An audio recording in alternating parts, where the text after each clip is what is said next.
Good afternoon, it's Andrea from Fife Properties, and today I'm at 84 Bonnygate in Cupar, and I'm at Pawws. It's a dog grooming salon that's just opened up. It's also got a retail side to it as well, and today I'm going to be speaking with Ellie, who's kindly agreed to answer some questions. So as you can see, we're just going to have a little pan around. Let me change the view. So we've got a lovely shop set up here. It's very traditional looking. Loads of gift ideas for Christmas for your pets. And then through the back we have, there's Ellie, she's going to talk to us in a minute. We have where all the doggies go for getting their haircuts and pampered for the day. So I'm just going to put the microphone down here where Ellie can be heard as well. Okay, Ellie, thank you very much for agreeing to speak with me today. It's really nice to see you and to see a new business in Bonnygate. Thank you. So you're called Pawws, and it's a pet animal walking and wellbeing service. Yeah. A family-run salon for dog grooming, and you do training and behaviour classes and one-to-ones as well with dogs. So obviously it's a great location here. You've got a car park just right beside you, so perfect. it means it's really good for people coming by. How many dogs can you accommodate in one day? For grooming, it's roughly 4 to 5 each. We work on, depending on the breed and size and everything, we generally work on an hour and a half to 2 hours a dog. It's the drying time that takes a while, and we don't want to rush the whole process. We want it to be a nice experience for the dogs. Yeah. You can't just put them in a tumble dryer. You can't, Okay, and so for dogs coming in here, do they have to be vaccinated before you can see them? Times are kind of changing, and some people decide to teeter test their dogs, and some people decide to vaccinate them every year. So dogs aren't mixed in the back of the grooming salon, and they're not mixed. Everything's cleaned down.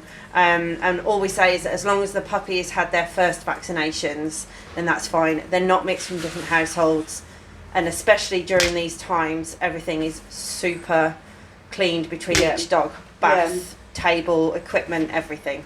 Yeah, so they wouldn't have to have kennel cough either. They wouldn't have to have kennel cough, but we do ask them if their dog has been poorly, and we will move appointments about if they've been poorly a few days before and things like that. We do like to make sure that, and if we feel that a dog isn't very well when we see them, then we will send them back home, because it's not fair.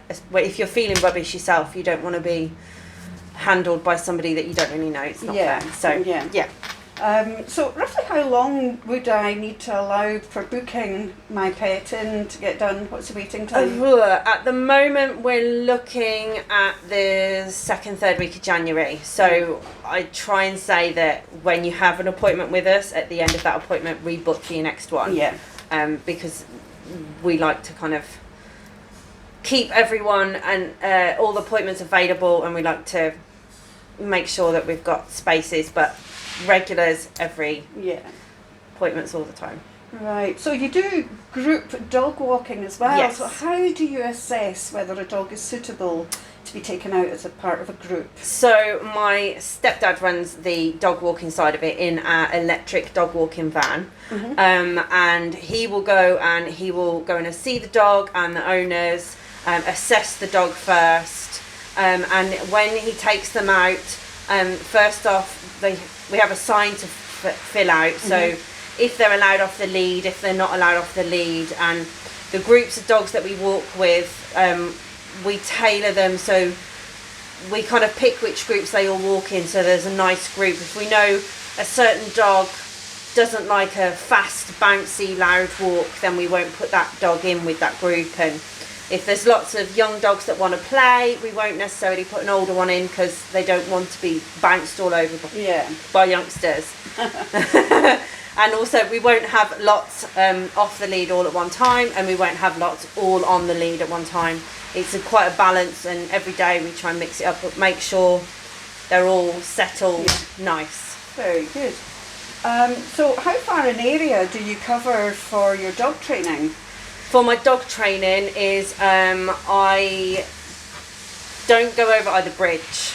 Right. But I've been as far as Clackman and Shear that way, and if I feel that someone else they're a bit far, I'll refer them on to another qualified IMDT trainer.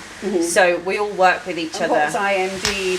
That is the Institute of Modern Dog Trainers, who I'm qualified with, and I do my puppy classes, and I do overs classes, like a teenage class, because a lot of people feel like all of a sudden their dog's hit an adolescent stage and they're like, oh no, what's happened to my nice little puppy? They've turned into a delinquent. So yeah. I've got one of them.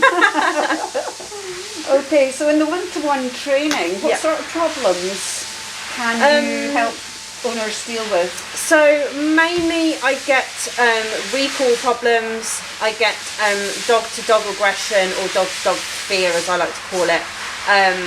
So I help with loose lead, reactive dogs, anxious dogs.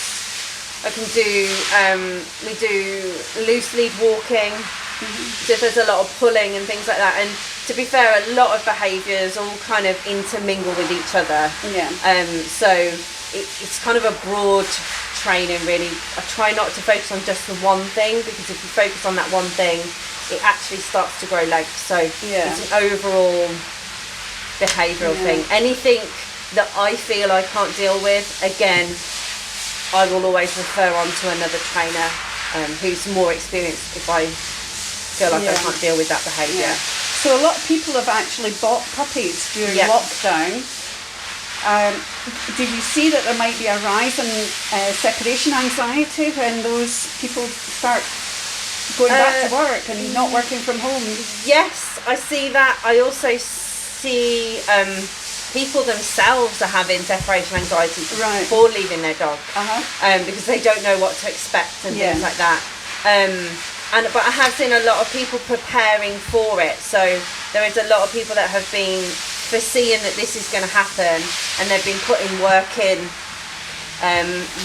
beforehand, which is always really nice to see, that they're actually thinking about the puppy's well-being and things like that. That's really good. So do you cater for any other type of animals, or is it just dogs? It's mainly our dog walking, dog training and dog grooming, although we have asked to groom a couple of cats. I'll do their nails, but I've groomed cats in the past and I'm not that keen on it. I don't think the cats are that keen on it either.